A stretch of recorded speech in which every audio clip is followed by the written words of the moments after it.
জোয়াল হাল গরুর ব্যবস্থা করে দিলেন। জোরে কোন আল্লাহু আকবার। কই পাইলাম নাঙ্গল জোয়াল? এই যে নাঙ্গল জোয়াল হালের ব্যবস্থা করে দিলেন।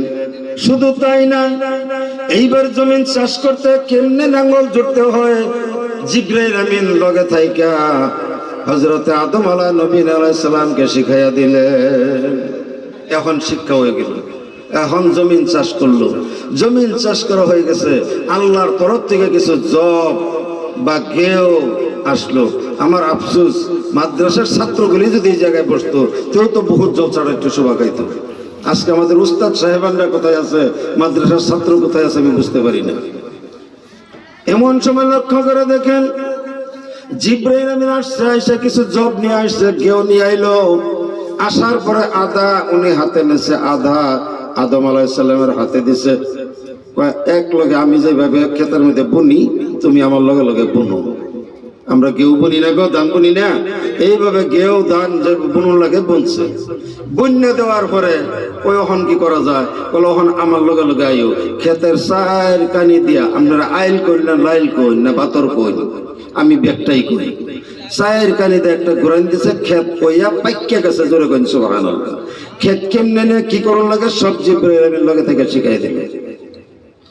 এইবার মা হাওয়া দিমাতা মা হাওয়া এইবার খাদ্য রেডি করলেন, 3টা রুটি বানাইলেন। আদম নবী জিজ্ঞাসা করে, হে বিবি,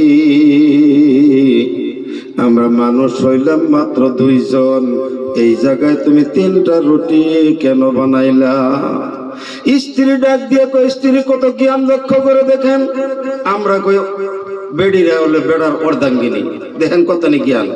স্ত্রী ডাক দিয়ে কই, স্বামী হে, আপনি কি জানেন না আমাদের খাবার কোনো ব্যবস্থা ছিল না, যে আল্লাহ পাক রব্বুল আলামিন আজকে আমাদের জন্য খাবারের ব্যবস্থা করে দিল। সেই আল্লাহ পাকের জন্য 1টা রুটি বানাইলাম, আর আমরা স্বামী স্ত্রীর জন্য 2টা রুটি, এই মাত্র মোটামুটি 3টা রুটি বানাইলাম। সুবহানাল্লাহ।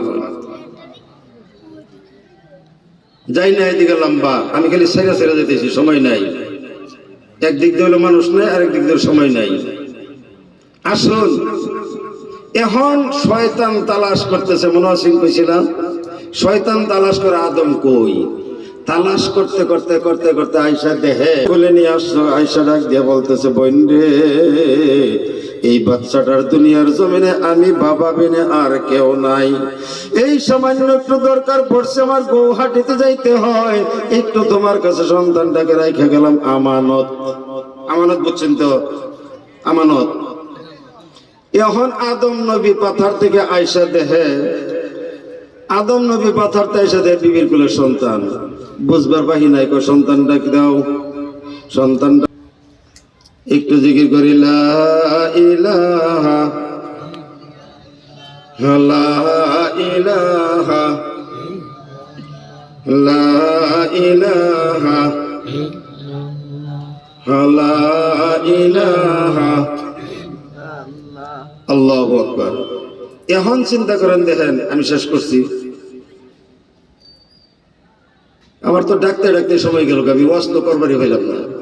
হাসানা নাই, মানুষ ডাকলাম। এখন দেখা গেল একটা সন্তান, আদম নবী গল্লকের সন্তানটা নিয়া পাহাড়ের উপরে গিয়া পাহাড়তে ছাইরা দিছে, জমিনে পৈরাকের আলুর ভর্তা হয়ে গেছে। এখন বুড়া মানুষটা, ওই যে শয়তান বুড়া মানুষটা, বুড়া মানুষের রূপ ধরে বই নামার আমানত দেও। আমানত দেওয়া যাবে না। কই কেন?